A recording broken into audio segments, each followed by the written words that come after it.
अलीराजपुर के जोबट में स्थित शहीद छीतू किराड़ के नाम से बने सामुदायिक स्वास्थ्य केंद्र में शव वाहन नहीं है। ऐसे में शव लाने और ले जाने में ग्रामीणों को काफी परेशानियों का सामना करना पड़ता है।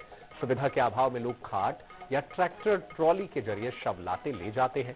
कई बार तो महंगे दामों पर निजी वाहन का इंतजाम करना पड़ता है, लेकिन कभी कभी निजी वाहन भी शव लाने से इनकार कर देते हैं।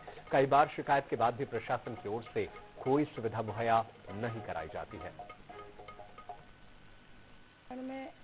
हमारे जो कोई भी आदिवासी ट्रैक्टर, खटिया और पिकअप में ऐसे लाना पड़ता है, तो हमारे यहाँ पे स्वास्थ्य केंद्र जोबट में हमको 100 वाहन की आवश्यकता है।